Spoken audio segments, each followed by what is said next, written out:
ఉన్న బంగారాన్ని విడిపించి ఆ రోజు ఆన్లైన్ రేటుకే మేము కొంటాం. Sharma gold company. నమస్తే, వెల్కమ్ టు సుమన్ టీవీ. నేను మీ యామ్ని. ప్రస్తుతం మనతో ఉన్నారు ప్రముఖ ఆధ్యాత్మికవేత్త, ప్రముఖ జ్యోతిష వాస్తు పండితులు సుభాష్ శర్మ గారు ఉన్నారు. గురుగారితో మాట్లాడి మనకున్న సందేహాలను అడిగి తెలుసుకుందాం. నమస్కారం గురుగారు. శ్రీమాత్రే నమః. గురుగారు, ఇప్పుడు అంటే శత్రువుల బాధ ఉంటారండి కొంతమంది, అలానే భూమికి సంబంధించిన బాధలతో చాలా మంది ఉంటారు. ఇలాంటి సమస్యల నుంచి బయటపడాలంటే అసలు వారాహి అమ్మవారిని ఏ విధంగా ఆరాధిస్తే మంచిదంటారు? ముందుగా ప్రేక్షకులందరికీ శ్రీమాత్రే నమః, శ్రీ గురుభ్యో నమః. నమో దేవ్యై మహాదేవ్యై శివాయై సతతం నమః. నమ ప్రకృత్యై భద్రాయై నిహతాం ప్రణతాస్మిత.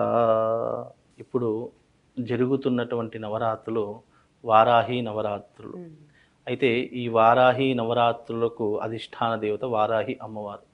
అయితే ఈ అమ్మవారి యొక్క తత్వం ఏమిటి అంటే గనక భూమి సంబంధితమైనటువంటి విషయాలకు, అలాగే శత్రుబాధల నుండి విముక్తి పొందడానికి ఉపకరించేటటువంటి దేవత ఎవరైనా ఉన్నారు అంటే అది వారాహి అమ్మవారు. శత్రువులను నాశనం చేసేటటువంటి విధంగాను, అలాగే భూమికి సంబంధించినటువంటి అంటే ల్యాండ్కి సంబంధించినటువంటివి కానీ, పొలాలకు సంబంధించినటువంటివి కానివ్వండి, లేదా ఇండ్లకు సంబంధించినటువంటి అంశాలలో ఎవరైనా ఇబ్బందులు పడుతున్నారు, లేదంటే ల్యాండ్ ఎవరైనా కబ్జా చేశారు, లేదా అది ఎన్నో రోజుల నుంచి అమ్ముదామనుకుంటున్నాము అమ్మడం లేదు, లేదంటే ఎవరైనా కొందాము అనుకుంటుంటే కనుక మేము కొనలేకపోతున్నాము అనుకున్నటువంటి అంశాలు ఏవైనా సరే, అలాంటి విషయాలను ఒక కొలికి తీసుకుని వచ్చి ఎన్నో రకాలైనటువంటి ఆపదలను తొలగించి ఇబ్బందులను ఇక్కట్లన్నింటినీ కూడా తొలగించేటటువంటి తల్లి ఎవరు అంటే వారాహి అమ్మవారు. అంటే భూమికి అమ్మవారికి సంబంధం ఏంటండి? అయితే వరాహ అవతారం దాల్చినప్పుడు, వరాహ అవతారం ఎవరో కాదు, విష్ణుమూర్తి. విష్ణుమూర్తి హిరణ్యకశ్యపుడు అనేటటువంటి హిరణ్యాక్షుడు అనే రాక్షసుడిని సంహరించడానికి అవతారం దాల్చినటువంటిదే ఈ యొక్క వరాహ అవతారము. అయితే హిరణ్యాక్షుడికి ఏంటి అంటే గనక ఆయన వరగర్వంతో సమస్తమైనటువంటి ఇంద్రాది దేవతలను, మానవులను, దేవతలు, రాక్షసులు అందరినీ కూడా పీడించుకొని తినేటటువంటి వాడు. రాక్షసులను కూడా పీడించుకొని తినేటటువంటి అంటే బ్రాహ్మణ జాతికి చెందినప్పటికీ కూడా రాక్షస పీడ కలిగినటువంటి వాడు కాబట్టి అతను ఎన్నో రకాలైన అనర్థాలు చేసుకుంటూ ఉండేటటువంటి సమయంలో ఆ యొక్క హిరణ్యాక్షుడు ఏం చేశాడంటే భూమిని కబళించడానికి భూమిని మొత్తం తీసుకొని వెళ్ళి తన యొక్క రాజ్యం నందు పెట్టుకుందామని చెప్పేసి భూమిని అంతటినీ తీసుకుని వెళ్దామని చెప్పేసి భూమిని ఇలా కబలిస్తూ ఉన్నప్పుడు విష్ణుమూర్తి ఏం చేశాడు అని అంటే కనుక ఈ యొక్క వరాహ అవతారాన్ని దాల్చాడు. ఆ హిరణ్యాక్షుడికి ఉన్నటువంటి వరం ఏంటి అంటే స్త్రీ చేతిలో చావకూడదు, పురుషుడి చేతిలో చావకూడదు, యక్ష గంధర్వ కిన్నెర కింపురుషాదులు ఎవరి చేతిలో కూడా నేను చావు లేకుండా వరాన్ని పొందినటువంటి వాడు. అయితే అప్పుడు ఆ యొక్క విష్ణుమూర్తి ఏం చేశాడంటే ఈ వరాహ అవతారంలో తలనేమో వరాహ రూపకంగా ఉంటుంది, అంటే పందిముఖంగా ఉంటుంది. తన యొక్క శిరస్సు భాగమంతా పందిముఖంగా ఉండి ఇటు స్త్రీ రూపం కాకుండా పురుష రూపం కాకుండా అయోనిజుడై ఉన్నటువంటి వాడు ఈ యొక్క వరాహమూర్తి.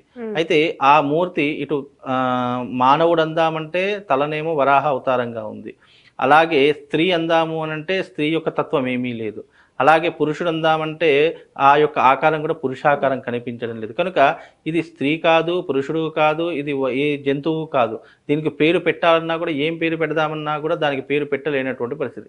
అయితే అలాంటి సమయంలో ఆ యొక్క భూమిని రక్షించాడు కాబట్టి, ఆ భూమిని రక్షించినటువంటి వాడు వరాహమూర్తి కాబట్టి ఆ వారాహీదేవి విష్ణుమూర్తి యొక్క భార్య అని చెప్పి పిలుస్తూ ఉంటారు. అలాగే ఆ వారాహి అమ్మారు ఎవరో కాదు, లక్ష్మీదేవి యొక్క స్వరూపంగా కూడా మనం చూస్తూ ఉంటాము. అయితే ఈ లక్ష్మీదేవి స్వరూపమే వారాహి అమ్మవారు. అందుకే భూమిని రక్షించినటువంటిది కాబట్టి ఆ వారాహి అమ్మవారే వరాహ అవతారము, వారాహి అమ్మవారు అంతా చూసుకున్న ఒకే స్వరూపానికి మనకు కనిపిస్తూ ఉంటుంది.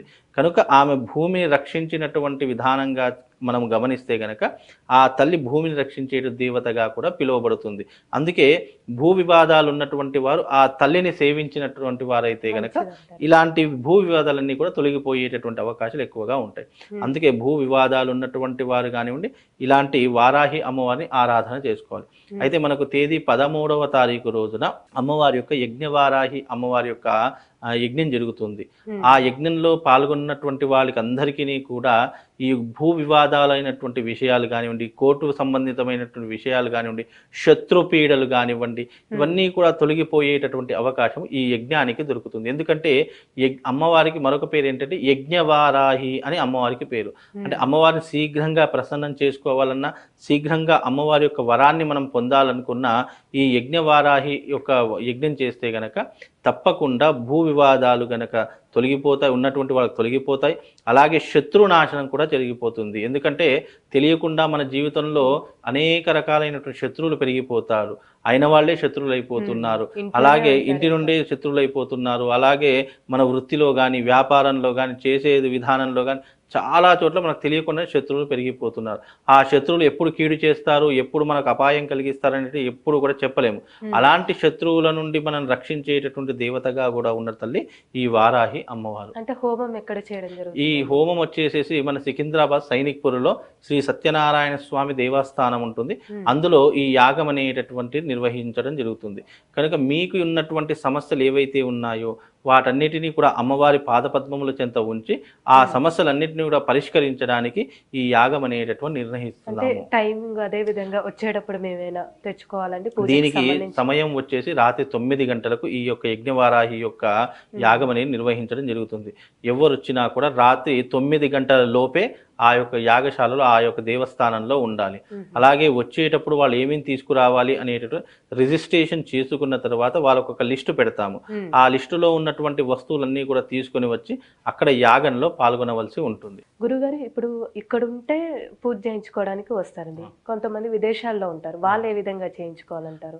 అయితే ఈ యజ్ఞవారాహి అమ్మవారి యొక్క యాగం అనేటటువంటిది ఎవరైనా రాలేనటువంటి వాళ్ళు, ప్రత్యక్షంగా పాల్గొనలేనటువంటి వాళ్ళు, వారి గోత్రనామాలు, వాళ్ళ యొక్క పేర్లు ఏవైతే ఉంటాయో వాళ్ళు గనక మనకు పంపించినట్టయితే వాట్సాప్ ద్వారా వాళ్ళ పేరు మీద కానీ మేమే యాగం చేస్తాము.